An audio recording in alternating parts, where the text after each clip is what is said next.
ब्रह्मानन्दं परमसुखदं केवलं ज्ञानमूर्तिं द्वन्द्वातीतं गगनसदृशं तत्त्वमस्यादिलक्ष्यम् एकन्नित्यं विमलमचलं सर्वधी साक्षिभूतं भावातीतं त्रिगुणरहितं सद्गुरुं तन्नमामि। गुरुर्ब्रह्मा गुरुर्विष्णुर्गुरुर्देवो महेश्वरः गुरुः साक्षात् परब्रह्म तस्मै श्रीगुरवे नमः। वसुदेवसुतं देवं कंसचाणूरमर्दनं देवकी परमानन्दं कृष्णं वन्दे जगद्गुरुं।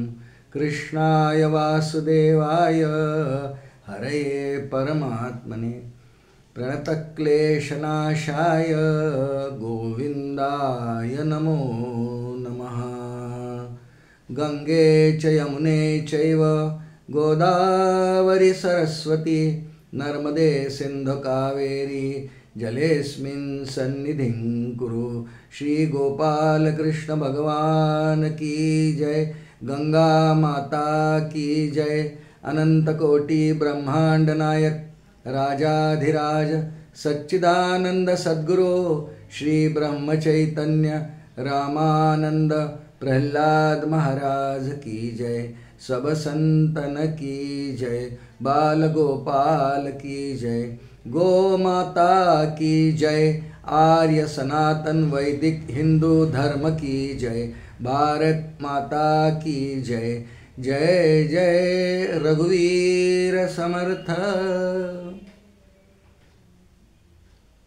ज्येष्ठ शुद्ध प्रतिपदा ते ज्येष्ठ शुद्ध दशमी हा 10 दिवसांचा कालावधी भारतीय संस्कृतीमध्ये फार वेगळ्या पद्धतीने महत्त्वाचा आहे, साजरा केला जातो। या 10 दिवसांच्या कालावधीला श्रोते हो दशहरा, गंगा दशहरा उत्सव म्हणतात। कारण गंगेचं भारताच्या एकंदर सांस्कृतिक जीवनामध्ये एक अनन्यसाधारण वेगळं महत्त्व आहे। खरं शास्त्रकारांची सर्वांची अशी मान्यता आहे की ब्रह्मवस्तू म्हणजे नारायण हा तर पवित्र आहेच, अत्यंत पवित्र, प्रश्नच नाही आहे। त्याच्या इतकी निर्दोष पवित्र वस्तू नाही, पण त्याच्या पाठोपाठ या जगात स्थूल जगाने स्थूल रूपाने जर कोणी पवित्र असेल तर ती गंगा पवित्र आहे।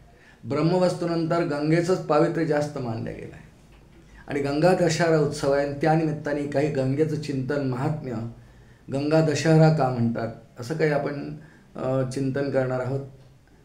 अनेक अनेक मान्यवरांनी, कवींनी, आचार्यांनी, महंतांनी, संतांनी, श्रीमद आद्य शंकराचार्यांसारखे, कवी कालिदासांसारखे, वाल्मिकींसारखे अनेकांनी गंगेवरती कवनं केली आहेत श्रोते हो।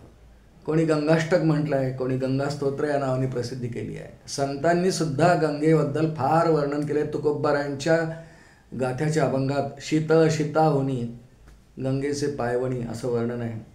गंगेवरती अभंग आहेत, सर्वांनी महती गायली आहे। गंगा तशी आहेच, ती जशी स्थूल रूपाने प्रवाहित आहे, सगळं जगही गंगेला असं मानतं की ती अत्यंत चांगली नदी आहे। पुष्कळ संशोधनं गंगेच्या पाण्यावर झालेली आहेत। सर्वांना माहिती, विज्ञानाला माहिती की त्यामध्ये कधीही बॅक्टेरिया तयार होत नाही, उलट बॅक्टेरियांचा नाश करते। पण आमची भूमिका वेगळी आहे। विज्ञान गंगेला H2O म्हणजे पाणी मानतं, पण भारतीय अध्यात्मशास्त्र गंगेला फक्त पाण्याचा प्रवाह मानत नाही। प्रवाह तर तो आहे, पण त्याला फक्त प्रवाह मानत नाही।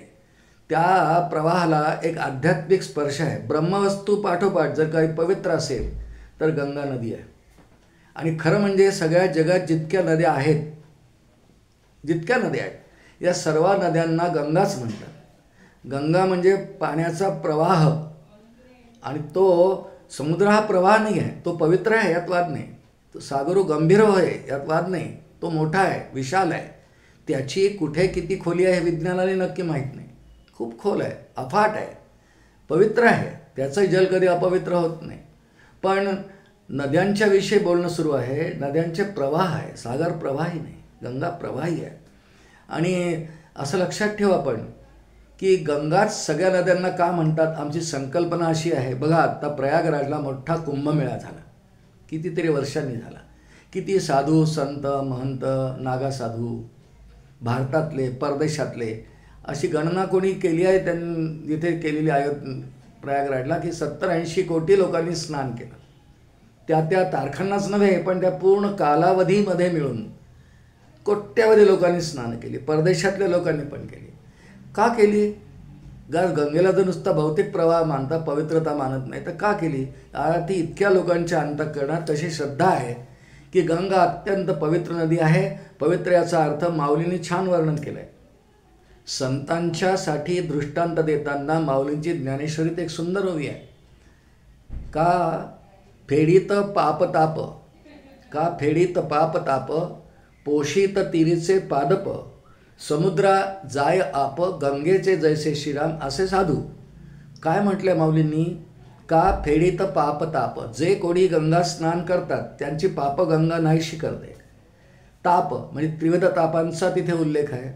मनुष्याच्या जीवनात मनुष्य जीवन जगताना 3 तापांचा त्याला सामना करावा लागतो. ताप म्हणजे क्लेश, पीडा, वाईट वाटणं. आपल्याला इच्छा नसून आपल्या वाट्याला येतात. माझी इच्छा नाही आहे पण माझं डोकं दुखतं आहे, असं काय करणार? ताप आहे. त्याची वर्गेवारी आहे. मग आध्यात्मिक ताप, आदिभौतिक ताप, आदिदैविक ताप. इतक्या सखोल याच्यात आपण जाणार नाही. का फेडीत पाप ताप, केलेली पाप आणि त्याला होणारे ताप जीवाला ही गंगा दूर करते. फक्त श्रद्धा नाही, लोकांचे अनुभव आहेत. पाहू थोड्या वेळ चिंतन आपण करणार आहोत. आणि मग समुद्रा जाय आप, गंगेचे जैसे. जसं गंगेचं पाणी शेवटी समुद्रालाच जातं. गंगेचं पाणी ज्या ठिकाणी पश्चिम बंगालमध्ये बंगालच्या उपसागराला मिळतं त्याला गंगासागर म्हणतो ना आपण. ती जाते पण जाता जाता कितीतरी गावांवरच्या पादपांना वाढवते. पादप म्हणजे हे लहानशा झाडाच्या रोपाला पादप म्हणतात. अगदी उगवलेलं नसतं त्याला पादप. मग झाड, मग वृक्ष, ही वनस्पतींची झवणारी वाढ त्यानुसार त्यांना दिलेली नावं आमच्या शास्त्रामध्ये आहे.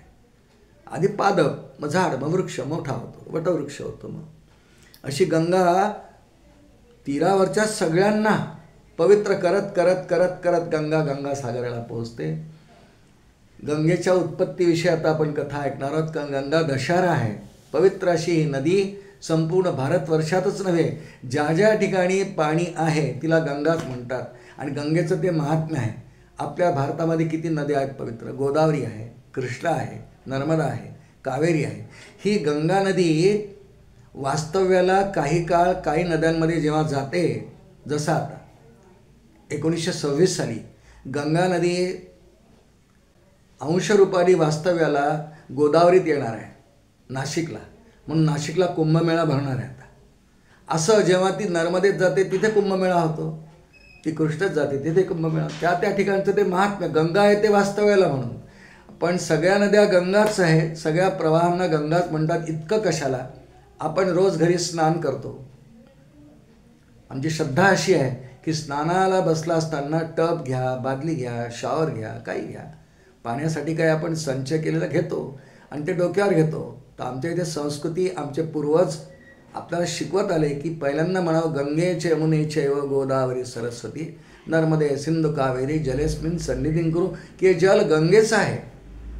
मी घरातच घेतो आहे किंवा घेते आहे पाणी डोक्यावर, पण मी जे पाणी डोक्यावर घेतो आहे ते गंगा आहे. एवढ्या श्रद्धेने सुद्धा काम होतं. आणि रोज गंगा स्नान आपल्याला विचारांनी घडतं, कल्पनेनी घडतं.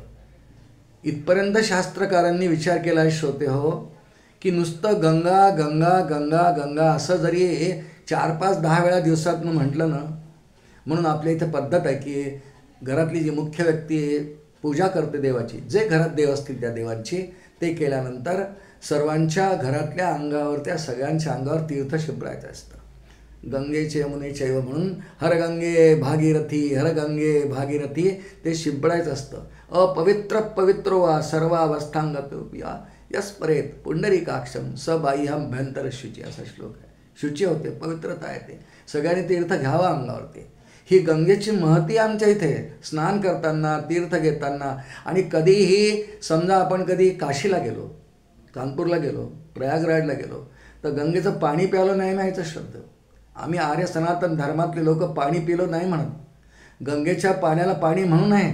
गंगेच्या पाण्याचा प्रत्येक थेंब हा तीर्थ आहे. आम्ही तीर्थ घेतलं म्हणावं.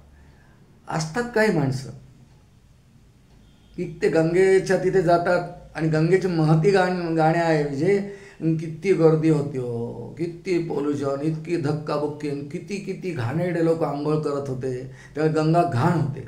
असं कधी म्हणू नये. श्रद्धावंत तर म्हणत नाही, शास्त्रही म्हणतात की असं म्हणू नये. उलट जो गंगेला घाणेरडी म्हणेल की या माणसाने घाणेरड्या माणसाने आंघोळ केली, गंगा घाणेरडी झाली, असं म्हणणाऱ्याचा आपण रागद्वेष करू नये. कारण परमार्थात रागद्वेष तर मोठे शत्रू आहेत.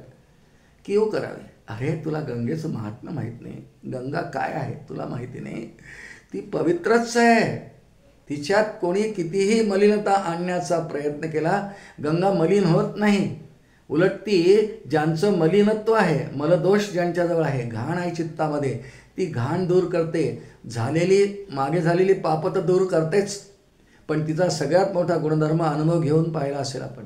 गंगेचं स्नान करून या म्हणून पूर्वी एक म्हण होती की सगळा प्रपंच आटपला की मी आता गंगा स्नान करायला जातो किंवा जाते. अशा पद्धतीने लोक तीर्थयात्रा करायला जायचे. ती पवित्र करते, अंतःकरणातला सगळं मलदोष पाप घालवते.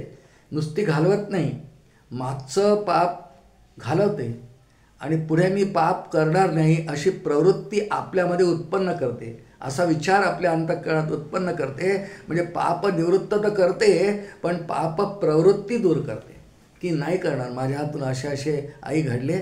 श्रीमद शंकराचार्यांनीच काय, सर्व वाल्मिकींनी काय, कालिदासांनी काय, त्यांच्या कवनामध्ये गंगा अघनाशिनी आहे. अघ म्हणजे पाप, कल्मश. कारण पाप शब्दाला संस्कृत भाषेमध्ये अनेक शब्द आहेत. अघ, पाप, पाप, उपपाप, महापाप, पुष्कळ शब्द आहेत. श्रीमद आद्य शंकराचार्यांचं एका स्तोत्राचं एक चरण मला आठवत आहे, शेवटचं चरण आहे त्यातलं, की कन्या कल्मशनाशिनी भगवती भागीरथी दृश्यते, असं वर्णन केलं. कन्या कल्मशनाशिनी, कल्मश म्हणजे पाप, की ही कन्या कुणाची आहे वगैरे आता आपण ऐकणार आहोत ते थोड्या वेळाने. हिमालय कन्या आहे ती जलरूपात का गेली अशी कथा पण आहे आपल्या पुराण ग्रंथांमध्ये. तर ती कन्या कल्मशनाशिनी भगवती भागीरथी दृश्यते. तिचं भागीरथी एक नाव आहे, स्वर्गातलं नाव आहे. ती पथगा आहे. ती स्वर्गात उत्पन्न जेव्हा ती होते, ती विष्णुपदी नावाने प्रसिद्ध आहे. ती जेव्हा पृथ्वीवर येते तिला भागीरथी म्हणतात. ती पाताळात पण आहे. पाताळात तिला भोगावती म्हणतात. पण पाताळातल्या गंगेला भोगावती नावाच्या संतांनी, देवांनी कार्यप्रसंगी वर आणलाय. रामांनी वर आणलंय, रामांच्या जीवनात चरित प्रसंग आहे. गजानन महाराजांनी आणलाय. कुठे बाण मारला, कुठे नुसतं दृष्टीने आणलं. ते पाताळातलं पाणी उफाळून जेव्हा वर येतं, तिचं नाव पाताळातलं भोगावती आहे. पण ती जेव्हा पृथ्वीवर येते संतांच्या किंवा देवांच्या आज्ञेने, तेव्हा तिला भोगावती न म्हणता तिला पाताळ गंगा म्हणतात. पुष्कळ ठिकाणी पाताळ गंगा नदी नावाने सुद्धा प्रसिद्ध आहे. म्हणून अगदी स्वर्गात जेव्हा ती उत्पन्न होते तेव्हा तिचं खरं नाव मंदाकिनी आहे. ती कथा आपण आता ऐकणार आहे. मंदाकिनी, भागीरथी आणि भोगावती अशी तिची 3 लोकांमध्ये 3 नावं आहेत. अत्यंत व्यापकतेने सगळीकडे ती असल्यामुळे तिची 3 नावं आहेत. श्रोते हो, गंगा दशहरा उत्सव आहे. आपल्याला गंगेचंच काही महात्म्य ऐकायचं आहे. याला गंगा दशहरा उत्सव का म्हणतात? ज्येष्ठ शुद्ध प्रतिपदा ते दशमी. आता 5 तारखेला दशमी आहे. उत्सव संपत आलेला आहे. आज उत्सवाचा 7वा दिवस आहे. 10 दिवसांचा उत्सव आहे. गंगा दशहरा. दशहरा म्हणजे काय? दशहरा म्हणजे 10 प्रकारच्या पापांचा नाश करणारी. मग पाप 10 कोणती? आपल्या इथे शास्त्रामध्ये रचना आहेत. आता इतके प्रकार आज काय आपण पाहणार नाही. 5 मुख्य पाप आहेत आणि 5 उपपाप आहेत. मुख्य पाप, उपपाप. जसं प्राण, पंचप्राण आहेत. प्यान, अपान, व्यान, उदान, समान माहिती आहे. प्राण, अपान, व्यान, उदान, समान, पंचप्राण. मग 5 उपप्राण आहेत ना, नागा, कुक्कल, देवदत्त, धनंजय इत्यादी. तसं 5 पाप, 5 उपपाप, हे 5 आणि 5 10 झाले. या 10ही कोणत्याही कशाही प्रकारचं पाप आपल्या हातून झालं असेल, घडलं असेल, केलं असेल, तर या सर्व पापांचा परिहार ती पापनाशिनी, अघनाशिनी, कल्मशनाशिनी असल्यामुळे ती सर्व पापांचा परिहार करते, करू शकते. श्रोते हो, गंगा दशहरा उत्सव आहे. गंगेचं पूजन, आमच्या इथे सगळ्याचंच पूजन आहे हो. म्हणजे नद्यांचं पूजन आहे, पर्वतांचं पूजन आहे आणि उत्सवप्रिय खलु मनुष्य हा, अशी कालिदासाची श्रुती आहे, वचन आहे. उत्सवप्रियच आहे मनुष्य आणि त्याला उत्सवप्रियतेसाठी काहीतरी आलंबन, काहीतरी पाहिजे. म्हणून आपल्या भारतीय संस्कृतीमध्ये 12ही महिने उत्सवांची रेलचेल आहे. एकही महिना रिकामा नाही. कधी देवांचे उत्सव, कधी संतांचे उत्सव, कधी नद्यांचे उत्सव, कधी पर्वतांचे उत्सव, कधी पशूंचे उत्सव, कधी पक्ष्यांचे उत्सव. पशुपक्ष्यांचे करतो का नाही? गाईची पूजा करतो का नाही? सर्पाची पूजा, नागाची नागपंचमीला करतो का नाही? आता कोकिळाव्रत येईल काही दिवसांनी, कोकिळीचं पूजन करतो का नाही? पशुपक्ष सर्वच. आणि आम्हाला शिकवण आहे, जे जे जे जे या सृष्टीमध्ये निर्माण होतं, भगवान तर 10व्या अध्यायात भगवद्गीतेमध्ये बोलले की अर्जुना, सर्व जगात जेवढं जेवढं काही आहे माझ्या विभूतीच आहे. यद्यत विभूतिमत सत्वम श्री विदुर्जित मत्वा, सगळी माझी विभूतीच आहे. मम तेजांश संभवम, अर्जुना माझ्या तेजामुळेच सगळ्या विभूती. यद्यत विभूतिमत सत्वम श्री विदुर्जितमेव वा, मीच आहे सगळा नटलेला, सगळ्या सूर्यचंद्रपासून सगळ्या मीच विभूती आहे. पशुपक्षातही मी आहे. आणि ज्या ठिकाणी भगवंतांची विभूती आहे त्या त्या ठिकाणचं आपण पूजन करतो, कारण तो भगवंतच आहे. कारण भगवान कुठे नाही. भगवती गंगा एवढी पवित्र का, याचं उत्तर आपण पाहू थोड्या वेळात. आणि गंगा दशहरा उत्सवाची महती ऐकू की गंगा इतकी पवित्र का. सगळ्या जगातल्या नद्यांना खरं गंगाच म्हणतात, पण एवढी पवित्र का? त्याचं कारण आहे की परमात्म्याने जेव्हा सृष्टी निर्माण केली, ही सृष्टी परमात्म्याच्या एका संकल्पाने निर्माण झाली. एकोहम बहुश्याम प्रजायेय एकाकी न रमते, श्रुती आहे. श्रुती म्हणजे वेदमंत्र आहेत. आणि त्याला झालेला हा संकल्प पहिला याच मूळ माया म्हणतात. आणि त्यानंतर मग पंचमहाभूत, मध्ये अजून एक श्रुती आहे की एक लक्षात ठेवा, आपण जे जे जे जे निर्माण होतं म्हणजे डोळ्याने दिसतं, स्थूल रूपाने दिसतं, त्या प्रत्येकाला भूत म्हणतात. आपल्याला भूत म्हणतात बरं का, पण आपल्याला वाईट वाटतं भूत म्हणलं की आम्ही काय भूत आहे. समर्थांनी वर्णन केलं आहे त्याचं. भूत म्हणता मनुष्या विषाद वाटे श्रीराम, वाईट वाटतं भूत म्हटलं, पण सगळीच भूत आहेत, कारण दिसतो ना आपण म्हणून आपणही भूतच आहे. तसं गंगा नदी एक भूत आहे. आणि भगवंतांनी श्रुतीद्वारे सांगितलं की मी सगळं हे माझी निर्मिती आहे. सर्व सृष्टीचा रचयिता करता परमात्मा आहे, नारायण आहे. मी निर्माण केलं आहे, पण नुसतं निर्माण नाही केलं, निर्माण नेलं वाऱ्यावर सोडलं असं नाही. त्या निर्माण केलेल्या प्रत्येक भूतामध्ये हे अर्जुना भगवान तैत्तिरीय श्रुती आहे की मी प्रत्येक ठिकाणी मी प्रवेश केला. तत्सृष्ट्वा तदनुप्राविशत अशी तैत्तिरीय श्रुती आहे. तत्सृष्ट्वा म्हणजे ते निर्माण करून, सृष्ट्वा म्हणजे निर्माण करून, तयार करून, तदनुप्राविशत तद अनुप्राविशत मी त्यामध्ये प्रविष्ट झालो, प्रवेश केला. म्हणून तर भूतांचं एवढं सामर्थ्य आहे.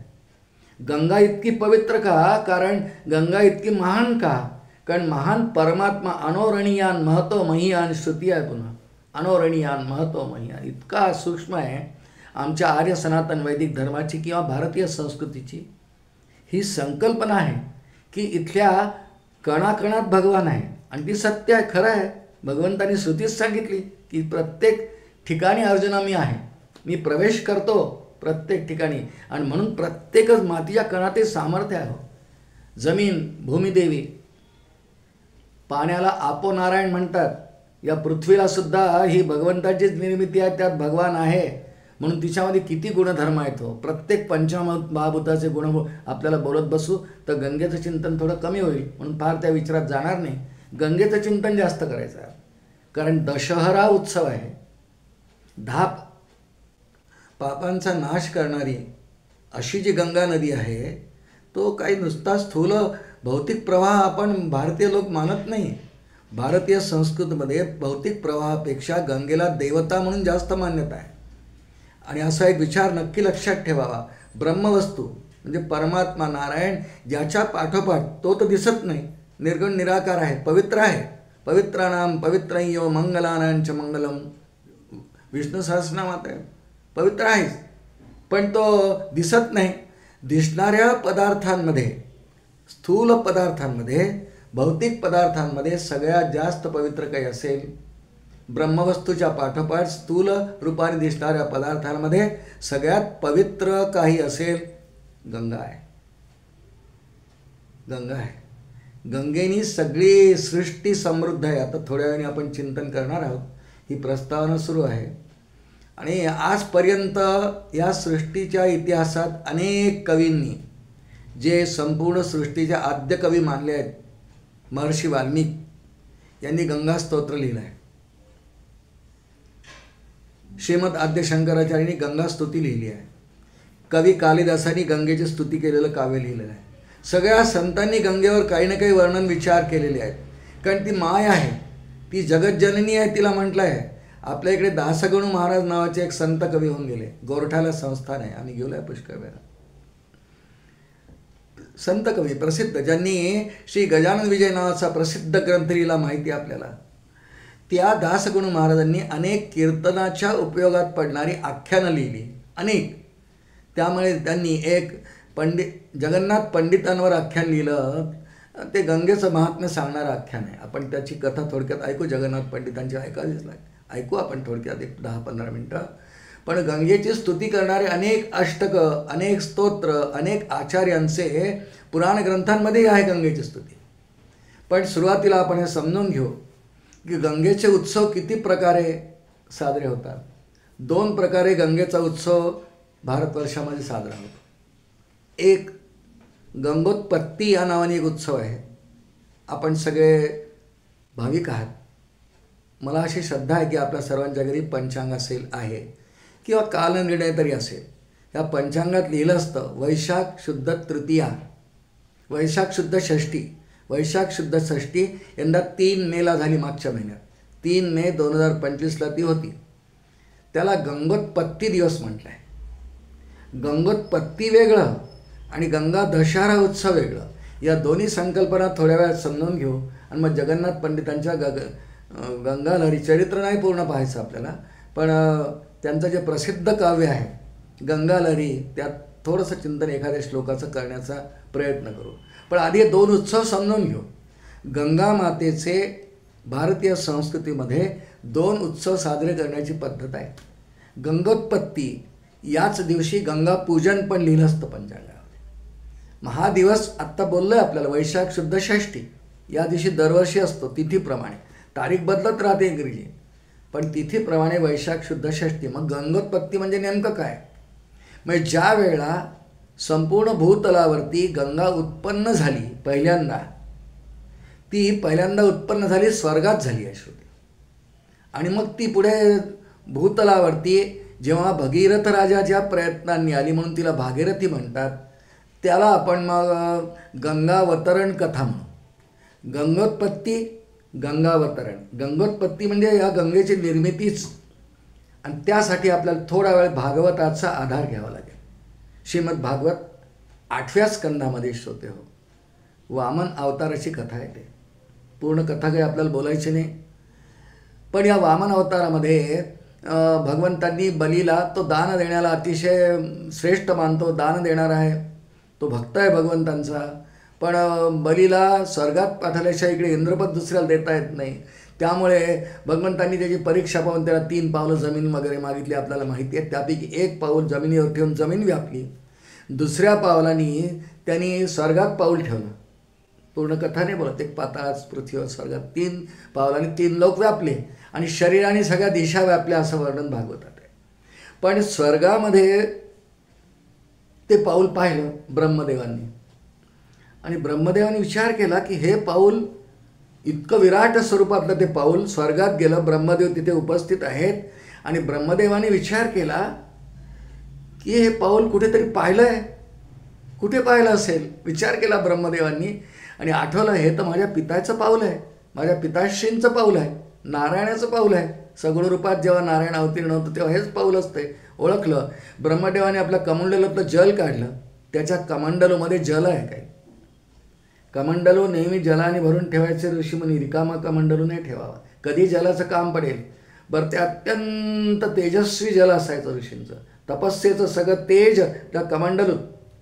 तीर्थ म्हणून पण देणार, शाप म्हणूनही तेच वापरणार. कमंडलू ब्रह्मदेवांचा भरलेला पित्याचं पाऊल त्यांना स्वर्गात आलेलं दिसलं आणि केव्हाही नारायणाचं पाऊल दिसल्यानंतर काय करावं ब्रह्मदेवाच्या या वर्तणुकीतून आपल्याला शिकवण आहे. त्यांनी ते दिसलेलं पाऊल विष्णूंचं त्या पावलावरती आपल्या कमंडलूचं तीर्थ टाकलं, ते वाहायला लागलं स्वर्गामध्ये. विष्णूंच्या उजव्या पायाच्या अंगठ्यावर ते पाणी टाकलं, वाहायला लागलं, त्यामुळे त्याला विष्णुपदी असं नाव पडलं. स्वर्गातलं गंगेचं पहिलं नाव विष्णुपदी असं आहे. आणि त्याच्यानंतर ते प्रवाहित झाली, त्याच्यानंतर प्रवाहित झाली आणि व्हायला लागली. आता ही गंगा उत्पत्तीची कथा ही आहे. ही 8व्या स्कंदात वामन अवताराच्या वेळी गंगेची उत्पत्ती ब्रह्मदेवाच्या कमंडलातून जे पाणी विष्णूंच्या पायाच्या अंगठ्यावर पडलं, जो प्रवाह निर्माण झाला, त्याला विष्णुपदी असं म्हणतात. आता त्यानंतर काही काळ गेला, दुसरी कथा पाहू. आता गंगा अवतरण म्हणून पंचांगात 2 ठिकाणी गंगेचं वर्णन असतं. गंगा अवतरण मानलंय आता ज्येष्ठ शुद्ध दशमीला, हा गंगा अवतरणाचा दिवस आहे. म्हणजे पृथ्वीवर गंगा कशी आली ही कथा. त्यासाठी एक दीर्घ कथा आता 9व्या स्कंदामध्ये येते. ती सूर्यवंशातल्या राजाच्या सगर राजाची कथा येते. 9व्या स्कंदामध्ये एकंदर 24 अध्याय आहेत भागवताच्या, त्यापैकी 13 अध्यायांमध्ये सूर्यवंशाचं वर्णन आहे आणि उर्वरित 11 अध्यायांमध्ये चंद्रवंशाचं वर्णन आहे.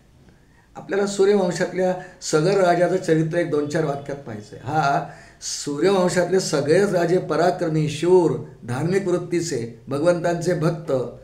आणि त्यातल्या त्यात सगर राजाची कीर्ती अशी होती की हा सतत अश्वमेध यज्ञ करायचा.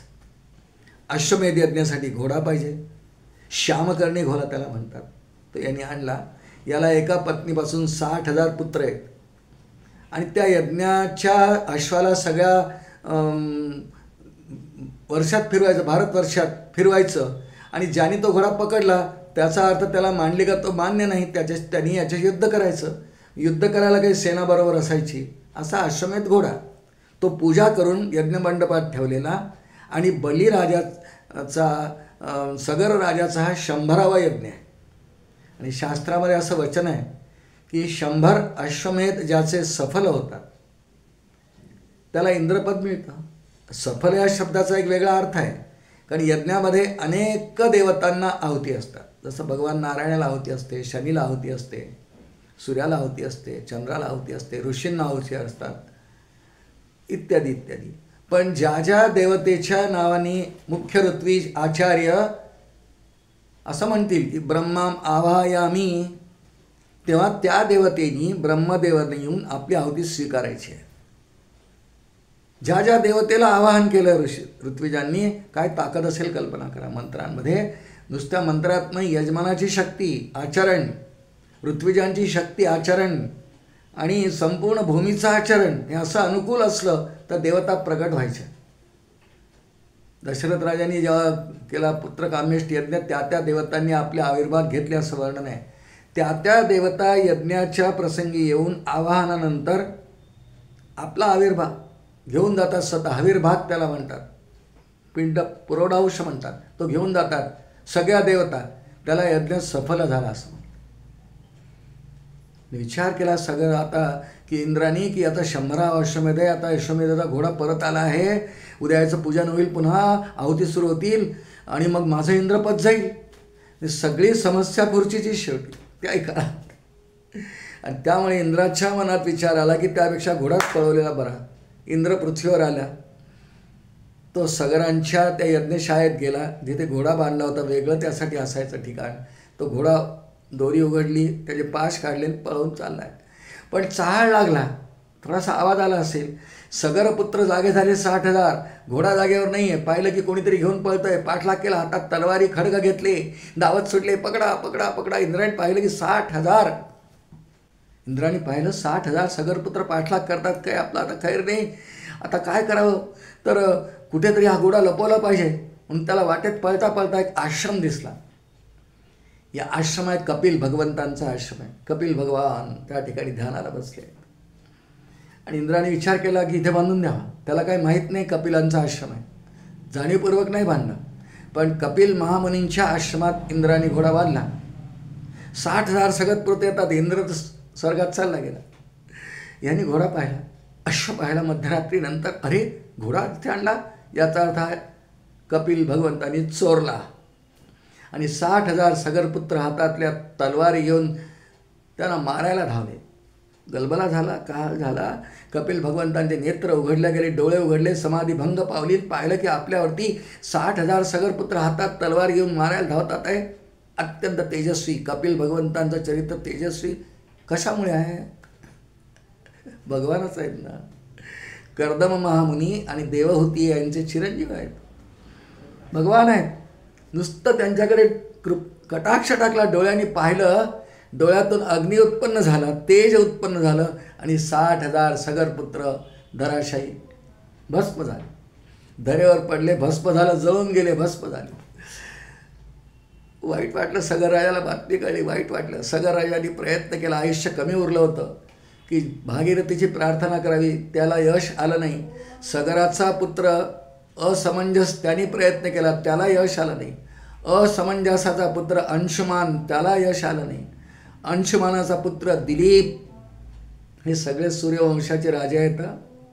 हाही वंशावळ बोलतं आपल्याला भागवतात, सगळं पूर्ण फार वर्णन आहे. दिलीप, त्यांनीही प्रयत्न केला की माझे पूर्वज वंश जळून पडलेत, कथा माहिती होती, जिवंत झाले पाहिजे. भागीरथीची स्तुती करतो आहे, ती यायला तयार नाही. आणि शेवटी दिलीपाचा पुत्र, राजा दिलीप याचा पुत्र राजा भगीरथ तरुण झाला. आपल्या पूर्वजांच्या एकंदर विषयी त्यांना कळलं की भस्म होऊन पडलेत, प्रयत्न आपणही केला पाहिजे. आणि सोडला नाही, 5वी पिढी आहे. काय कथा आहेत नाही, नुसत्या कथा नाही, सत्य आहेत. ज्या ते महर्षी वेदव्यासांनी लिहून ठेवलेले आहेत, त्याअर्थी सत्यता आहे त्याला. 5वा पुरुष आहे की गंगेची स्तुती आणि प्रार्थना करतो. आई, कारण कुलाचार्यांनी सांगितलं आहे, वसिष्ठ महामुनी कुलाचार्य आहेत सूर्यवंशाचे, की गंगा जर आली तरच हे पवित्र होतील, यांचा उद्धार होईल, नाही ते भस्मीभूत असेच राहतील कल्पांतापर्यंत. प्रयत्न तर केला पाहिजे की आपले पूर्वज आहेत, धर्मप्रेमी होते, ईश्वरप्रेमी होते, यांना उद्धार तर झाला पाहिजे. या पवित्र भावनेने भगीरथाने सुद्धा तप सुरू केलं. पण गंगा काही प्रसन्न होईना. त्या वसिष्ठ महामुनींनी सांगितलं की नाही, राजा हाही राजाच आहे, भगीरथा तू भगवान शंकरांची आराधना करावी, त्यांच्या अधीन गंगा आहे, त्यांच्या मस्तकावरती राहते, तू भगवान भोलेनाथांची प्रार्थना कर. त्याप्रमाणे भगीरथाने शंकरांची खूप दिवस आराधना केली, तपश्चर्या केली. भोलेनाथ प्रसन्न झाले. भगीरथा, मी प्रसन्न आहे, माग. देवा, आपण जर प्रसन्न असाल तर माझ्या पूर्वजांचा उद्धार होण्यासाठी तुमच्या मस्तकावर आई आहे ना, गंगा माय, तिला प्रवाहित करा, पृथ्वीवर अंशरूपाने येऊ दे. भगवान म्हणाले, मी तर हो म्हणेन, पण ती यायला तयार झाली पाहिजे ना. भोलेनाथ, आपण तिची प्रार्थना करा. मी तर करतो, पण तू तप कर पुन्हा गंगेचं. त्यांनी केलं. मग गंगा प्रसन्न झाली आणि शंकरांनी सांगितलं, गंगे, ती डोक्यावर असतानापर्यंत तिला गंगा म्हणत नाही, पण जा आता, तुला सृष्टीच्या उद्धारासाठी या पृथ्वीवरती प्रवाहित व्हायचं आहे, जा. आणि भगवान शंकरांची आज्ञा घेऊन मग ही गंगा वाहायला लागली. भगीरथ तिथे उभाच आहे. ज्या ठिकाणी भगीरथाच्या प्रार्थनेने गंगा प्रगट झाली ते ठिकाण आहे श्रोत्यो गंगोत्री. गंगोत्री, यमुनेत्री, बद्रीनारायण, केदारनाथ या हिमालयातल्या 4 ठिकाणांना हिमालयाची 4 पीठं म्हणतात, 4 धाम म्हणतात यांना. ही 4 धाम यात्रा हिमालयाची आहे. जसे भारतवर्षातली वेगळी आहे, रामेश्वरम, जगन्नाथपुरी, द्वारिका इत्यादी हे वेगळे आहेत. पण हिमालयातली 4 धामं आहेत. या 4ही धामांना पवित्र करत चालते. ही तिची अनेक नावं आहेत. अलकनंदा पण तिला नाव आहे, मंदाकिनी तिला नाव आहे, तिला जान्हवी नाव आहे. अनेक प्रांतांना ती समृद्ध करत करत करत करत करत ही गंगा नदी शेवटी गंगासागर या ठिकाणी सागराला मिळते. भगीरथाच्या मागे मागे आली. भगीरथाने त्या प्रवाहाला मार्गदर्शन केलं. एक काठी हातात घेतली, काडी, आणि तिला मार्ग दाखवत गेले. ती ज्या ठिकाणी भगीरथाच्या पूर्वजांच्या देहाची रक्षा झाली होती, राख झाली होती, त्या राखेपाशी गंगेचा प्रवाह आणला. गंगेचा प्रवाह लागल्याबरोबर, स्पर्श झाल्याबरोबर ते 60,000 सगरपुत्र जिवंत होऊन उभे राहिले. पुढे त्यांचं आयुष्य नाही आहे, त्यांचा उद्धार झाला. ते विष्णुलोकात गेले, कारण गंगेचा स्पर्श झाला, विष्णुलोकात चालले गेले. पण त्यानंतर गंगा मात्र पृथ्वीवरच राहिली. ती भगवान शंकरांच्या जटेत मूळ स्वरूपात आहेच. पण प्रवाहरूपाने स्थूल रूपाने गंगा नदी म्हणून ती स्वर्गात सुर नदी, पण पृथ्वीवरती ती भागीरथी या नावाने आली. हिला अनेक अनेक अनेक नद्या मिळतात, अनेक अनेक नद्या मिळत जातात. पुढे प्रयागराज, जसं नाव घेतलं, यमुना, गंगा आणि सरस्वती यांचा संगम आहे ना त्या ठिकाणी. आणि मग प्रयागराज नंतर ती गंगासागरपर्यंत जाईपर्यंत पुन्हा अनेक नद्या तिला मिळतात. बिहारमध्ये वगैरे अनेक नद्या मिळतात. सर्वात शेवटची नदी गंगेला मिळणारी हुबळी आहे, ती सुद्धा गंगेला मिळते कलकत्त्यामध्ये. आणि नंतर गंगा ज्या ठिकाणी विशाल सागर आला, ही सुद्धा विशाल होऊन जाते. अनेक नद्यांना एकत्र सामावून घेतल्यामुळे गंगा नदीचा प्रवाहही विशाल होतो आणि ती सागराला त्या ठिकाणी मिळून जाते. त्याला गंगासागर म्हणतो ना आपण, श्रोते हो. अशी गंगा उत्पत्ती आत्ता जी आपण ऐकली 9व्या स्कंधातली भागवताच्या, ही गंगावतरण कथा. दोन्ही कथा वेगळ्या आहेत. वामन अवतारात गंगोत्पत्ती आहे आणि आत्ता जी कथा बोललो भगीरथ राजाची, त्यात जी भागीरथी झाली, ही गंगावतरण म्हणजे गंगेचं पृथ्वीवरती अवतरण झालं. अशा दोन वेगळ्या कथा आहेत. गंगेविषयी अनेकही पुष्कळ आख्यायिका आहेत. भीष्मपुत्र आहेत तिचे. महाभारत काळात गंगेने एका स्थूल रूपामध्ये शंतनूशी विवाह केला, भीष्म झाले. अशा अनेक कथा महाभारतामध्ये गंगेच्या पावित्र्याबद्दल आहे. गंगेतून उत्पन्न झालेला पुत्र किती पवित्र, आजही त्यांच्या नावाने भीष्म प्रतिज्ञा म्हणतो ना आपण. काय जीवन जगले भीष्माचार्य. असे अनेक अनेक प्रकारे गंगा समृद्ध आहे. श्रोते हो, गंगेचं हे महात्म्य या गंगा दशहरा उत्सवात ऐकायचं असतंय, गायचं असतंय, गंगेची स्तुती करायची असते. अशी पद्धत आहे आपल्या इथे. प्रत्येकाच्याकडे गंगा असतेच, असावी. आपण काशीहून म्हणा, कानपूरहून म्हणा, प्रयागराजहून म्हणा, वाराणसीहून म्हणा, गंगा आणतो, एखाद्या बाटलीत बंद करतो. या दशहरा उत्सवात तिचं रोज स्मरण करावं. त्यातलं एक चमचाभर गंगेचं तीर्थ आपल्या देवाच्या अभिषेकासाठी रोज घ्यावं. आणि देवाला अभिषेक झाल्यानंतर शेष तामणामध्ये जे तीर्थ उरतं ते घरातल्या सगळ्या उपलब्ध लोकांना द्यावं. जितके घरात उपलब्ध असतील सर्वांना ते तीर्थ म्हणून द्यावं. गंगेचं तीर्थ ह्या 10 दिवसातच नाही, खरं तर नित्य पूजेनंतर रोजच तीर्थ घेतो आपण. ते तीर्थ गंगेचंच मानून घ्यावं. पण दशहऱ्यात तिचं विशेष महत्त्व, कारण गंगा दशहरा हा उत्सव गंगा मातेच्या नावावरच आहे ना श्रोते हो. गंगेच्या कथांपैकी 1-2 कथा आपण ऐकल्या. अनेक संतांनी, आचार्यांनी मगाशी उल्लेख केलेला आहे. अगदी शंकराचार्यांपासून अनेकांनी गंगेची स्तुती केली, प्रार्थना केली. आणि गंगेच्या स्तुती आणि प्रार्थनेमध्ये शक्ती आहे. ती भगवती आहे, ती भगवत रूपच आहे. आपो नारायणच आहे तो. तिची स्तुती केलेली तिला आवडते. भगवंत काय, भगवती काय, हे स्तुतीने प्रसन्न होता तो. स्तव्यस्तव प्रिय स्तोत्रम स्तुतिस्तोता रणप्रिया, असं विष्णू सहस्रनामात वर्णन आहे की नाही. भगवान स्तव्य आहे. आणि स्तुती जर जेव्हा जेव्हा आम्हाला मनात करायची येते तेव्हा ती देवाची, सद्गुरूंची, संतांची करावी. कोणा माणसाच्या स्तुती करण्यात फार तात्पर्य नाही आहे. एक आर्य आहे बघा, मोरपंतांची आर्य आहे. स्तुती करावी परमेश्वराची, स्तुती करावी परमेश्वराची, करू नये बा कधी ती नराची. माणसाची कधी करू नये, कारण नराच्या स्तुतीने अहंकार होतो. कोण्या स्तुती केली की ज्याची आपण करतो त्यालाही होतो आणि स्तुती जो करतो त्यालाही होतो. उभय पक्षी अहंकार होतो. नराच्या स्तुतीने अहंकार होतो, प्रभूच्या स्तुतीने अहंकार जातो. अहंकार लयाला प्रारंभ होतो, एकाएकी जाणार नाही. शने शने रूपरमेत बुद्ध्या धृती गृहीत्या, शने शने हळूहळू होईल. म्हणून नराची स्तुती करू नये.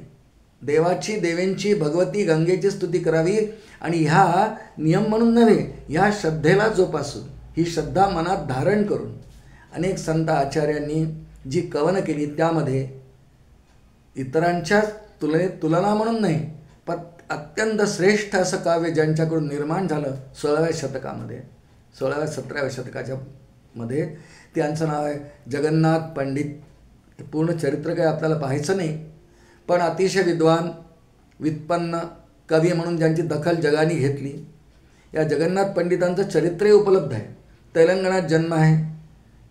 पहिल्यांदा 12 वर्षापर्यंत यांचा संस्कृत भाषेचा गंध नाही, म्हणून वडिलांनी, लहान गाव होतं, यांच्या वडिलांनी यांना मेवण्याकडे ठेवलं. यांची मोठी बहीण विवाहिता होती, तिच्याकडे ठेवलं. ते गाव जरा बरं होतं, कर्नाटकात, ते तेलंगणातलंच गाव. त्या ठिकाणी यांनी पुढची 12 वर्ष, पहिले 12 वर्ष संस्कृत भाषेचा गंध नाही, पण पुढची 12 वर्ष संस्कृतचं खूप अध्ययन केलं. व्युत्पन्न पंडित झाले. भाषाशास्त्रावर प्रभुत्व मिळालं. त्या काळात इतके दिग्गज व्याकरणकार, कवी करणारे संस्कृतमध्ये. कारण भाषा सुमुख्या मधुरा दिव्या गीर्वाण भारती असं वर्णन आहे ना, त्याचं महत्त्व कळलं, प्रभुत्व आलं. अहो, यांनी इतकी काव्य रचली. त्याच्यापैकी एका काव्यावर आपण थोडं चिंतन करू, एक 10 मिनटं अजून. गंगालहरी नावाचं त्यांचं काव्य आहे. त्यांच्या नावात रसगंगाधर नावाचा संस्कृताच्या व्याकरणशास्त्राचा एक ग्रंथ आहे, मोठा ग्रंथ आहे. लघुसिद्धांत कौमुदी जो संस्कृत भाषेतला ग्रंथ आहे, त्याच्यावर सुद्धा यांनी पुष्कळ भाष्य टीका केली, त्या ग्रंथामध्ये उपलब्ध आहे. यांचा भामिनी विलास नावाचा एक ग्रंथ आहे. अनेक संस्कृतच ग्रंथ सगळे लिहिले. पण त्या गावात 12 वर्ष राहिल्यानंतर यांनी विचार केला, आपल्याजवळ जे भगवंतांच्या कृपेने व्युत्पन्नता येऊन ज्ञान आहे, ते सगळं ज्ञान आपण जगाला दिलं पाहिजे. म्हणून यांनी विचार केला की आपण कर्नाटकात जावं. हे कर्नाटकात गेले. कर्नाटकात राजाश्रय घेतला, राहिले. पण फार यांना कर्नाटकात प्रसिद्धी मिळाली नाही. आणि यांनी विचार केला की ब्राह्मण हिंडत तू बरा, हिंडलेलं बरं. एका जागेवर जर का ज्ञान राहिलं तर ते प्रसारितही होत नाही, वाढत नाही. त्यामुळे आपण प्रांत बदलावा, इथे फारशी आवड दिसत नाही. म्हणून जगन्नाथ पंडितांनी पुढे वयाच्या 45व्या वर्षी कर्नाटकात आपला मुक्काम मारला. कर्नाटक त्या काळामध्ये एक स्वतंत्र संस्थान राज्य आहे. यांना राजदरबारी त्या ठिकाणी मिळालं. विचारलं की तुम्ही कोण आहात? यांनी सांगितलं असा असा मी आहे. संस्कृत भाषेचा मला फार आनंद आहे, ती रचना मला करता येतात. राजा तिथला रसिक होता. पूर्वी राजांची अशी, राजा म्हणजे नुसती युद्ध करण्याकरता राजा नाही, फार फार रसिक राजे होते. सौंदर्याची जाण असणारे राजे असायचे. अकबराचं नाव आपण ऐकलं आहे. अकबराच्या दरबारी नवरत्न दरबार होता. 9 हिरे निवडून आणले. बिरबल तिथे आहे. विद्वान पंडित आचार्य असे असायचे. आणि सभेमध्ये खूप छान छान कार्यक्रम व्हायचे, शास्त्रचर्चा व्हायची. असे राजे असायचे. जयपूरला तेच आहे. यांची व्युत्पन्नता आहे. यांनी अनेक ग्रंथांमधून वचनं संग्रहित करून स्वतःला व्युत्पन्न पंडित म्हणून एक प्रसिद्धी मिळवली आहे. इथे एक शास्त्रवचन आहे, इत्थम कवी कुटुंबस्य. माणसाविषयी सांगणं चाललं आहे. म्हणजे यांची इतकी प्रसिद्धी कशामुळे? यांच्या वाणीवर सरस्वती आहे. बोलायला त्यांनी मुख उघडले की काव्यातच बोलायचे. सरस्वती जिभेवर आहे. ती का आली याची कारण मीमांसा एका सुभाषितात आहे पहा. इत्थम कवी कुटुंबस्य वचनानी विचिनोती. हा अर्थ असा आहे की अनेक अनेक जुन्या कवींची कवनं, म्हणजे वाल्मिकी, व्यास इत्यादी, कालिदास यांच्या आधीचाच आहे, या सर्वांची काव्यवचनं चांगली जी असतील ती संग्रहित करायची. इत्थम कवी कुटुंबस्य वचनानी विचिनोती. हा अनिद्ध वचनस्यापि, दुसरं चरण आहे, अनिद्ध वचनस्यापि तस्य वश्या सरस्वती. सरस्वती वश केव्हा होते? ती जेव्हा वश होते, वाणीचा विषय होते, जिभेवर बसते. आपण म्हणतोय एखाद्या विषयी, त्यांच्या वाणीवर सरस्वती आहे. हो, काय सुंदर घाड घाड घाड घाल बोलतात.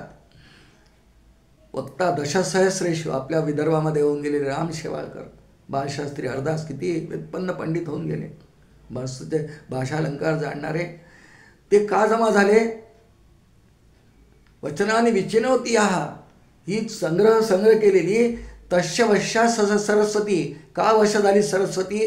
कारण त्यांनी ती वचनं संग्रहित केली, पाठ केली, जाणकार होते, म्हणून त्यामुळे सरस्वती त्यांच्या वाणीवर होती. जयपूरचे राजे प्रसन्न झाले. खूप दिवस जयपूरच्या राजाकडे राहिले. करता करता जगन्नाथ पंडितांचं वय 65 वर्ष झालं. दिल्लीला ही बातमी गेली की व्युत्पन्न काव्य पंडित असलेले जगन्नाथ पंडित जयपूर राजाच्या संग्रही आहेत. दिल्लीला द्वेष मत्सर सुरू झाला. कारण दिल्लीला यवनांची सत्ता आहे. आता दिल्लीला सध्या हा जो प्रसंग सुरू आहे त्यावेळेला 17 वर्षात सुरू झाला आहे. शहाजहानची कारकीर्द आहे. रामदास स्वामी नुकतंच भारत भ्रमण आटपून महाराष्ट्रात आलेले आहेत. 1644 होऊन गेलेलं आहे. शहाजहानची कारकीर्द आहे. अजून औरंगजेब तख्त नसीब व्हायचा आहे. पण यांची कीर्ती गेली आणि विचार केला ह्याचीच कीर्ती वाढली तर आपल्या यवनांच्या धर्माला कुराणाचं काय होईल? पण त्यांच्या दरबारी शहाजहानच्या दरबारी एक काझी होता, अत्यंत विद्वान सुद्धा होता तो. त्यांच्या एकंदर काव्यावरती, कुराणावरती त्याची फार मास्तरी होती, म्हणजे त्याला सगळं पाठच होतं. आणि तिथून फरमान सुटलं, शाही फरमान, की हिंदूच्या सर्व पंडितांनी, आधी काशी असो, पैठण असो, रामेश्वरम असो, कलकत्ता असो, सगळ्या हिंदूंच्या पंडितांनी आमच्या काझीशी वाद करायला या, याला पराभूत कराल तर ठीक, नाही तर सर्वांना कापून टाकू किंवा तुम्हाला आम्ही बाटवून मुसलमान करू. सगळे घाबरले. सगळ्या भारतवर्षामध्ये त्यावेळेला जगन्नाथ पंडितांचं नाव सर्व उच्चस्थानी होतं. सर्वांनी जगन्नाथ पंडितांना विनंती केली, तुम्ही जाऊन त्या काझीशी वाद करा. जगन्नाथ पंडित म्हणाले, मी अवश्य जाऊ शकतो, पण वादासाठी तो पूर्व पक्ष करेल कुराणामधला. मला कुराण येत नाही, मला बायबल येत नाही, कारण कुराणामध्ये ते अवगत करण्याकरता फारशी आणि अरबी भाषा लागते, ती मला येत नाही. त्यामुळे पण सर्वांनी विनंती केली, तुम्ही करू शकता. ते म्हणाले, एक काम करा, 1 वर्ष मुदत मागा. बादशहाला 1 वर्ष मुदत मागा, मी 1 वर्षामध्ये या दोन्ही भाषा शिकीन भगवत कृपेनी, मला भगवानच शिकवेल अशी माझी श्रद्धा आहे. ती मुदत मागितल्या गेली, दिली. यांनी 1 वर्ष भगवंतांची प्रार्थना करून, रोज प्रार्थना करून करून जगन्नाथ पंडित भगवंतांकडूनच अरबी आणि फारसी शिकले. आणि त्यानंतर दिल्लीला कळवलं की मी तयार आहे वादाला. वादाचा दिवस ठरला. काझीसमोर अजून त्याच्या मागे पुष्कळ मुल्ला मौलवी सगळे बसलेले, आणि जगन्नाथ पंडित हिंदूंच्या बाजूनी एकटे. त्यांना सन्मानपूर्वक जयपूरहून दिल्लीला नेण्याकरता, दिल्ली म्हणजे हस्तिनापूर पूर्वी, सन्मानपूर्वक दिल्लीला नेण्याकरता पालखी आली. विद्वानांचा सत्कार करायचा आधी, पायी नाही, पालखी गेली आणि वाद सुरू झाला. जगन्नाथ पंडित आणि सगळे मुल्ला मौलवी, कथेमध्ये असं वर्णन आहे, 15 दिवस वाद चालला. जगन्नाथ पंडितांनी सगळे संदर्भ त्यांचे खोडले आणि शेवटी त्यांच्या मानाखाली गेल्या. जगन्नाथ पंडितांनी त्यांना समजावून सांगितले की तुम्ही जे आमच्याशी बोलता आहे कुराणामधले वगैरे दाखले, पण तुम्हाला माहिती आहे का कुराण किंवा बायबल किंवा हे सगळे कधीचे आहेत, आमचं कधीच आहे. इथे आमच्या दासगणू महाराजांनी एक सुंदर श्लोक लिहिला आहे, छान श्लोक आहे, की आमचं किती जुनं आहे, कशावर आधारलेलं आहे, तुमचं आत्ता निर्माण झालं आहे, 1000-1200 वर्षाची संस्कृती आहे, आमचं जुनं आहे. सुंदर श्लोक, पूर्ण आख्यानामध्ये खूप श्लोक आर्या दिंड्या आहेत, पण तेवढा कीर्तन म्हणून नव्हे, माहिती म्हणून बोलत आहे. असे श्रुतिज धर्म हा महिवरी अनादी पुरा, कुराण बहुमागुनी उपजले विचारा करा. नदी न निधी हो तसे कितीही पूर आला जरी, अखेर मिळणे तिला निज जला सवे सागरी. गंगा माता की जय. सोपा अर्थ आहे. असे श्रुतिज धर्म हा आमचा धर्म, आर्य सनातन धर्म. श्रुतिज, श्रुती वेदवाक्यांना श्रुती म्हणतात, वेदांच्या मंत्रांना श्रुती म्हणतात. श्रुतिज म्हणजे वेदापासून निर्माण झालेला आमचा धर्म आहे. कुराण कधी निर्माण झालं विचार तर करा. मोहम्मद पैगंबरांनी कुराणाची निर्मिती केली. किती आहे? 561 तर जन्म आहे, मग आत्ताच आहे. त्यामुळे आमचं जुनं आहे. आणि तुम्ही नदीसारखे आहात, आम्हाला मान्य आहे, पवित्र तुम्ही आहात. नदीनं निधी होत असे, पण नदी काही समुद्र होत नाही. प्रत्येक शेवटी प्रत्येक नदीला शेवटी समुद्रालाच मिळावं लागतं. तुम्ही नद्या आहात, आम्हाला काही तुम्हाला वाईट म्हणायचं नाही, तुमची शिकवण तुमच्याजवळ. शेवटी जगन्नाथ पंडितांचा जय झाला. काझीच्या आणि मुल्ला मौलवींच्या माना खाली गेल्या. आता काय करावं? आणि विचार विनिमय झालं मंत्र्यांमध्ये वगैरे, आणि कसंही करून जगन्नाथ पंडितांना बाटवलं पाहिजे, जिवंत जाऊ देऊ नका याला. आणि कपटानी, मला दीर्घ कथा काही बोलायची नाही, जगन्नाथ पंडितांना बाटवण्याकरता त्यांचा विवाह शहाजहान बादच्या दरबारी असलेल्या मुलीसारखी असलेल्या एका लवंगी नावाच्या मुलीशी त्यांचा विवाह लावून दिला. समाजाने बहिष्कृत केलं, वाईट म्हटलं. जगन्नाथ पंडितांनी तिला पत्नी म्हणून नाही स्वीकारलं, मुलगी म्हणून स्वीकारलं आहे. तिला आपल्या धर्माचे सगळे संस्कार दिले. वयाने खूप लहान होती, 16 वर्ष होती असं वर्णन आहे, 16 वर्षांची होती. पण समाजाला हे पटलं नाही, पचलं नाही. समाजाने बहिष्कृत केलं. शहाजहान बादशानंतर औरंगजेब आला. वास्तविक जेव्हा जिंकले, यांना एक गाव जहागीर म्हणून भेट दिलं होतं. पण औरंगजेबाने पुढे आल्यानंतर शहाजहानला कैदेत टाकलं. शहाजहानचा मोठा पुत्र दारा तो सुजन होता, तो जगन्नाथ पंडिताच्या बाजूने म्हणायचा नेहमी. त्याला ठार केलं. स्वतः तख्तनशीब झाला. 1657 मध्ये बसला गादीवर. आणि यांना बोलावलं जगन्नाथ पंडितांना, आता तुम्हाला इथे राहता येणार नाही. एक तर मुसलमान व्हा, नाही चालते व्हा. ते म्हणाल मी धर्म सोडणार नाही, त्यापेक्षा मला माझा हिंदू धर्म प्यारा आहे. त्यांनी दिल्ली सोडलं. म्हणजे जहागीर मिळणार नाही, मला जहागीरीत काही इंटरेस्ट नाही, सोडून दिलं. आणि लवंगीसह जगन्नाथ पंडित काशीला गंगा मायेजवळ आले. काशीतल्या विद्वानांनी त्यांना वाईट टाकलं, बहिष्कृत केलं. कोणी बोले ना, चाले ना, जेवायला मिळेना. आता काशीमध्ये सगळ्यात महत्त्वाचं ठिकाण कोणतं आहे? भागीरथी. काशीला भागीरथी आहे. तिच्या काठावर गेले. मणिकर्णिका घाटावर 52 पायऱ्या आहेत. आणि जगन्नाथ पंडितांनी गंगेची स्तुती करायला प्रारंभ केला. जगन्नाथ पंडितांनी गंगेची स्तुती केलेली 52 श्लोकांची स्तुती आहे श्रोते. तीच गंगा लहरी या स्तोत्र रूपाने प्रसिद्ध आहे. ह्या 10 दिवसामध्ये गंगा लहरीच्या या पवित्र श्लोकांचं पठण, चिंतन, मनन, पारायण, प्रवचन अनेक भाविक करीत असतात संपूर्ण भारतवर्षात. जगन्नाथ पंडितांना भारतवर्षात मान्यता आहे, कारण काव्य संस्कृतमध्ये आहे. ते कर्नाटकात तेवढीच मान्यता आहे, केरळात तेवढीच मान्यता आहे, महाराष्ट्रात मान्यता आहे, गुजरातमध्ये आहे, मध्य प्रदेश, उत्तर प्रदेश, कुठेही. कारण गंगेची स्तुती आहे. गंगा दशहरा उत्सव आहे. या दशमीला तिचं अवतरण झाल्याची श्रद्धा आपली आहे. म्हणून गंगा दशहरा उत्सवात जगन्नाथ पंडितांच्या गंगा लहरीचं चिंतन मनन करण्यासाठी हा कालावधी आहे. एक 2-4 मिनिटामध्ये निदान पहिला श्लोक तरी त्याचं गायन करून ऐकू आपण. 52 श्लोक आहेत. आणि आख्यायिका अशी आहे की हे 52 श्लोक 52व्या दिवशी पूर्ण झाले. आणि एक एक पायरी रोज गंगा वर येत असे. जगन्नाथ पंडित तळमळीने कळमळीने प्रार्थना करतात, आई मला जगाने बहिष्कृत केलं तरी माझी तुझ्यावर श्रद्धा आहे. तू पापनाशिनी आहे. माझ्या हातून थोडं पाप घडलं आहे, पण ते का घडलं तू जाणते. मला पर्याय नव्हता, अन्यथा मला मुस्लिम व्हावं लागलं असतं. म्हणून यवनीशी विवाह मला करावा लागला. माझ्या हातून पापाचरण झालं आहे, मला मान्य आहे. पण आई तू सगळ्या पापांची निष्कृती करतेस, सर्वांचा पाप परिहार करतेस, माझा कर मला सामावून घेणार. श्रोते हो, रोज एक श्लोक झाल्यावर गंगा मातेने एक पाऊलवर यावं, एक पायरीवर यावं. पहिल्या दिवशी एक श्लोक झाला, एक पायरीवर. दुसऱ्या दिवशी दुसरी पायरी, तिसऱ्या दिवशी तिसरी पायरी. करता करता करता 52 दिवसामध्ये गंगा, पहा चमत्कार म्हणून नाही आहे, हे गंगा स्तुती केल्याचं फळ आहे. ईश्वराची मनापासून जर प्रार्थना स्तुती केली तर इतर कशालाही भगवंत वश्य होत नाही.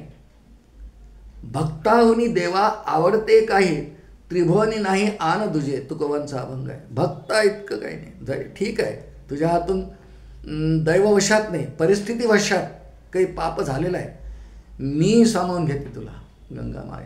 आणि 52व्या दिवशी गंगेचा असा प्रवाह आला की जगन्नाथ पंडित आणि त्यांची समाजाने, जिला त्यांची पत्नी म्हटलं आहे लवंगी, या दोघांसह गंगेने त्या प्रवाहात दोघांनाही सामावून घेतलं. आणि जगन्नाथ पंडित उद्धरून गेले असं वर्णन आहे. त्याच जगन्नाथ पंडितांचं हे आख्यान हे आपल्या दासगणू महाराजांनी फारच सुंदर लिहिलं आहे. करायचे अनेक लोक कीर्तनकार अजूनही करतात. आमची आईसुद्धा हे कीर्तन खूप छान करायची. मोठं आख्यान आहे. आपल्याला एक थोडी कल्पना यावी, पार्श्वभूमी या गंगा लहरी स्तोत्राची, म्हणून थोडक्यात आपल्याला बोलण्याचा प्रयत्न केला. मोठं आख्यान आहे खूप, पण अगदी शेवटी ते पूर्ण गंगा लहरी स्तोत्र, त्याचा अर्थ प्रतिपादन करणं जरी आपल्या वेळेमध्ये ते नाही आहे उपलब्ध, आपल्याला होऊ शकत नाही. पण एक श्लोक मात्र आपल्यासमोर म्हणणार आहे.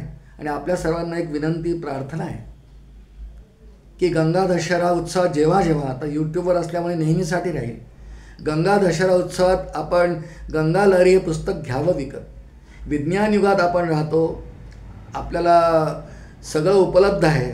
आपण गुगलवर जर गेलात, गंगा लहरी नुसतं सर्च केलं, आपल्याला स्तोत्र मिळेल. प्रिंटआउट काढावा, श्रद्धेने रोज देवासमोर रोज 5 श्लोक म्हटले तर 10 दिवसात 50, शेवटच्या दिवशी 2 जास्त, 52 श्लोक होतात. हे करणीय आहे आपल्याला. गंगेची स्तुती प्रार्थना तर आहेच, पण उपासनेमध्ये गंगेच्या अनुषंगाने तिचं तीर्थ घेणे, तिचं पूजन करणे, इतरांना ते देणे, हे श्लोक म्हणणे, पठण पाठण स्तोत्र इत्यादी करणे आणि गंगेच्या निमित्ताने जरी प्रत्यक्ष गंगेला आपण गेलेलो नाही, जाऊ शकत नाही आपण प्रत्येकजण, तर ज्याला यथासमय, कारण गंगेचे पूजन करण्याचे काही मार्ग शास्त्राने दिलेले आहेत, त्यामध्ये स्तुती, स्तवन, पूजा, तसंच दान द्यायला सांगितलं आहे. आणि विशेषतः गंगा दशहऱ्याचा उत्सव हा आंब्याचा काळ आहे. आंब्याला फळांचा राजा म्हणतात, म्हणून गंगा दशहरा उत्सवात सहसा टरबूज खरबूजही असतात, पण आंबा महादान आहे. सत्पात्री कोणाला तरी आंबा दान द्यावं, मंदिरात द्यावे दान. जर आपल्याला सत्पत्र योग्य वाटत नसेल, ब्राह्मण व्यक्ती वगैरे, मंदिरात भगवंतासमोर ठेवून द्यावे, जिथे आपली श्रद्धा आहे. कोणत्या गुरूंना द्यावे. आम्रफळाचं दान करावं असं शास्त्रात सांगितलं आहे. धनाचं करावं. सगळे हे प्रकार भगवती जगदंबेच्या जगदंबा स्वरूप गंगेच्या पूजेचे, उपासनेचे प्रकार आहे. उपासना ज्याची जेवढी होईल, उपासनेच्या अंगाने गंगेकडे पाहत जावं. तो फक्त एक H2O असा भौतिक जलप्रवाह नाही आहे. आमच्या शास्त्रकारांनी, आचार्यांनी, जगन्नाथ पंडितांनी, वाल्मिकींनी, व्यासांनी, कालिदासांनी तिला नुसता भौतिक पाण्याचा प्रवाह मानला नाही आहे. गंगा माता, गंगा देवता तिला मानलेला आहे. आणि खरोखर तिच्यामुळे सगळं जग किती समृद्ध आहे. गंगेमुळे, गंगेच्या भागात आपण जा, सगळा समृद्ध परिसर आहे. किती पिकं येतात, किती मोठाली येतात. आम्ही स्वतः काही दिवस कानपूरला होतो 3 वर्ष. आपल्यापेक्षा तिथली फळं दुप्पट आकाराची आहे. पाणी म्हणाल तेच आहे, पण गंगेचं पाणी आहे. टरबूज एवढं आले, बटाटा एवढा आला, मोठी फळं, कारण ते पाणी तसं आहे, पौष्टिक आहे, आहार चांगला आहे फळांनासुद्धा. ही गंगेची स्तुती कवन करावं. एक श्लोक फक्त पंडित जगन्नाथ किंवा जगन्नाथ पंडित, त्यांना पंडित ही उपाधीसुद्धा काशीतच मिळाली. अप्पया दीक्षितांनी दिली, पंडित म्हणायला लागले त्यांना. एक श्लोक फक्त म्हणतो आणि त्यानंतर चिंतनाला विराम देऊ. समृद्धं सौभाग्यं सकल वसुधाया किमपि तन् महेश्वर्यं लीला जनित जगतखंड परशो